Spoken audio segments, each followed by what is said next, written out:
thought it would be nice to review one of the greatest games ever played by one of the greatest ever players, Garry Kasparov, playing against another great player, Veselin Topalov. So this was played in the Hoogovens Tournament, Weekend Z, 1999. Kasparov kicked off with e4, a very aggressive first move. Topalov chose the Pirc Defense.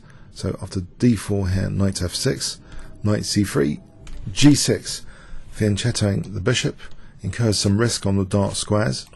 Kasparov's plan is very logical here in relation to the dark squares.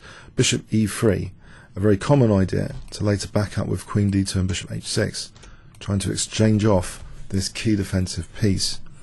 Bishop g7, queen d2, and now black doesn't want to rush to castle kingside here necessarily. Black plays c6, a very common plan to try and generate some queenside counterplay with moves like b5 and b4 to try and hit white hard in the centre.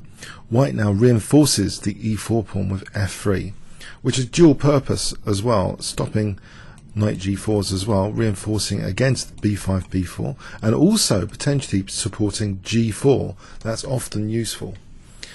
Black now plays b5, and now we have knight ge2, knight bd7. Black is not in any rush to castle kingside. He's up to something.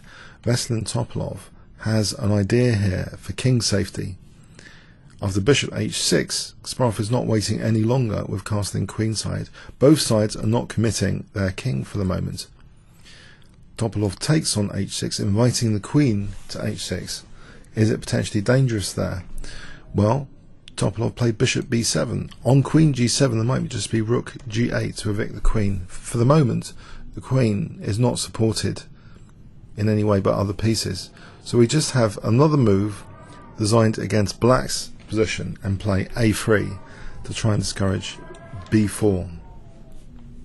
We now have this move e5, where black is striking hard at white centre. White castles queenside. Finally, one of the kings has committed to the queenside. Queen e7, keeping that strong point on e5 and also preparing to castle queenside. King b1, which vacates the c1 square. That could be useful for a knight maneuver like this. a6, as though c5 later might be on the cards, so strengthening b5 in advance of c5. Knight c1, still looking now at this knight b3 to a5 idea. Black castles queenside, knight b3, and now Veselin Topalov thinks this is the time to try and liberate the bishop. First he resolves the tension in the centre. E takes d4 is played, rook takes d4. It gives white a bit of frontal pressure though on the d file for the moment, but now c5 unleashes the bishop. The rook goes back to d1. So white's rooks for the moment are not connected, black's are. We have now a move knight b6, which potentially is quite dangerous for knight c4s, and also d5 is now more supported. g3, an interesting move here. Bishop h3 check may be a very useful resource, especially if d5 is played. We might have queen f4 and both of these pieces looking down these two key diagonals. King b8, getting out of the way of bishop h3 being check. Knight a5, trying to win that important defensive light square bishop. The bishop retreats though to a8. Of course, if it goes to c8, then there's a disaster immediately with knight c6 check. So the bishop goes to a8, and now we have this bishop h3, which looks at c8. Is black discouraged from playing d5? Is this queen f4 dangerous? Well, black did play d5. It seems to be the logical break in the position. Queen f4 check, and the king has got a7. And now rook he1. Kasparov has an idea. He doesn't want this knight to be entirely passive, going back to e2 if d4 is played. Now after d4, instead we see Kasparov risking a kind of dislocated pawn. He plays the move knight d5. He's relying on a tempo gain, a very important tempo gain, to hit the queen here. So he's hitting the queen and the knight on b6. And also this queen is looking at that very dangerous c7 square. Black took with the b knight. E takes, hitting the queen, and it's with check. so something has to be done about that. Queen d6, so wanting an exchange of queens, and if black gets that, this dislocated pawn will drop and black will be much better. But here is one of the most shocking moves in chess history ever played.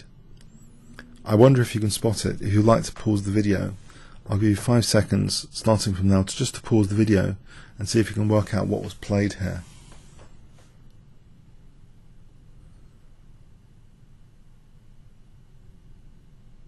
Okay, a remarkable move. Rook takes d4. Now, it becomes clear here that if queen takes, actually, then rook takes f4 is very useful, hitting the knight and also the pawn underneath it. So knight takes, rook takes f7 would be great for white.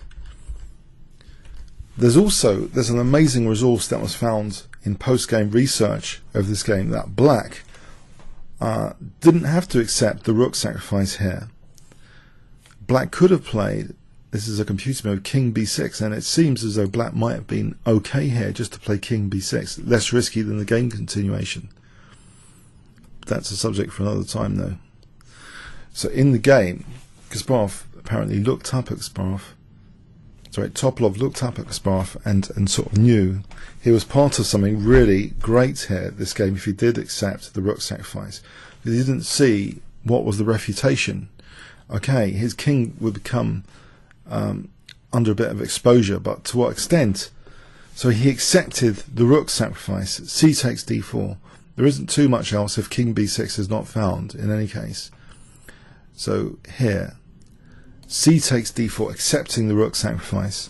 And now a fantastic introduction now to king safety here.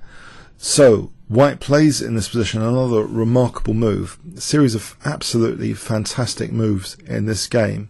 So what is the next fantastic move? If I give you 5 seconds to pause the video here.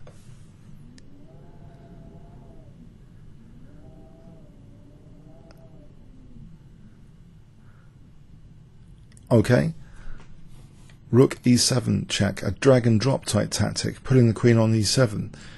So if queen d4, there's no queen b6. Let's see this. So if queen takes d4, there's no defense with queen b6. The king steps back. Remember, we've got c8 guarded.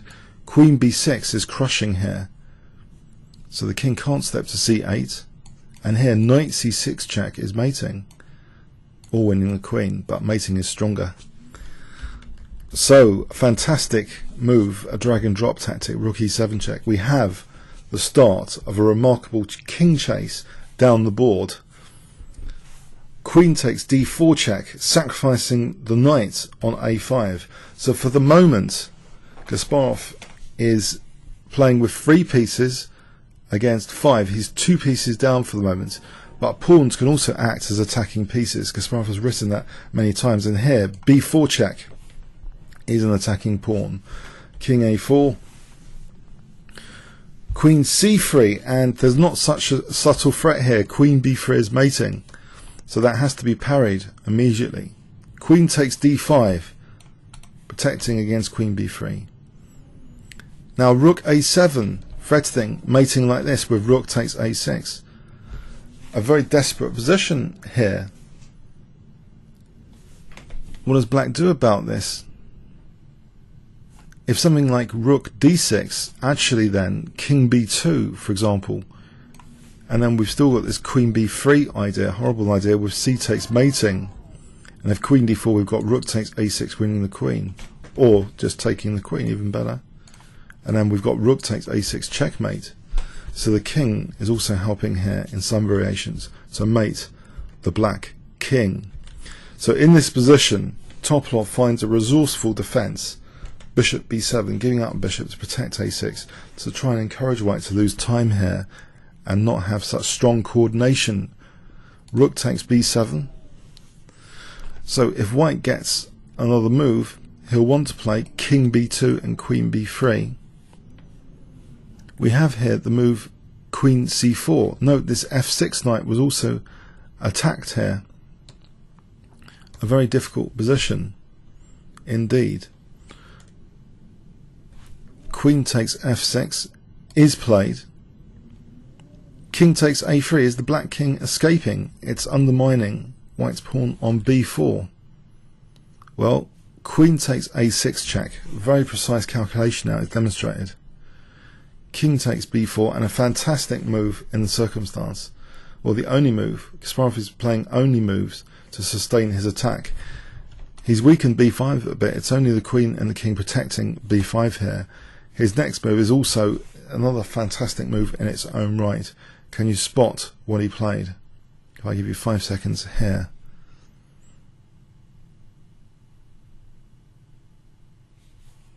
Okay, c3 check. So if queen takes c3, that's another drag and drop tactic. Queen takes b5 will be mating. For example, like this. Eventually mating with rook takes a5. So king takes, but now another key check, and an outrageous looking one. Can you spot it? There's a very good check move here.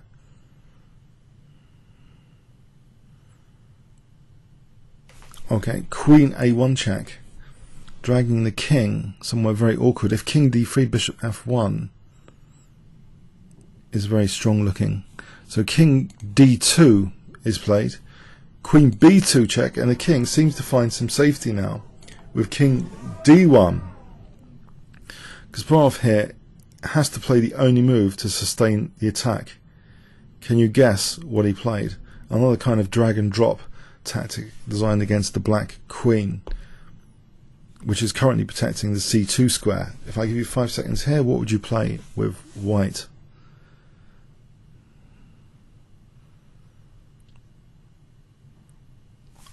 Okay, bishop f1.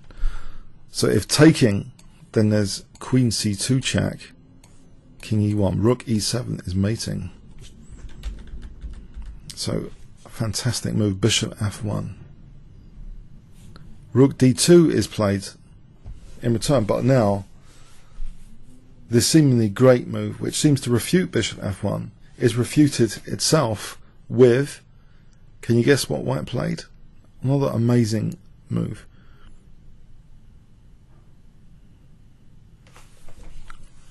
Rook d7, pinning the rook to the king, so still holding that attack on the queen. Now black in this position is forced to lose material. If queen takes, we mate on d2. Black is in trouble now. It's been spelled out. Rook takes d7. Bishop takes c4, and unfortunately the queen is also eyeing the rook here. So white is finally ahead on material after queen takes h8. Still a little bit of danger here with the pawn potentially coming down. But queen a8 is the first very accurate move. c3, queen a4 check, king e1. Now f4. Black is not doing anything now after f4. f5, king c1 taking the d1 square, rook d2. So maybe taking here is useful, but queen a7 spells out that queen g1 check will be the reply if rook takes h2. And here Topalov resigned. Both players here created a masterpiece on the chessboard, an immortal game, one of the greatest games of chess ever played. Comments or questions on YouTube? Thanks very much.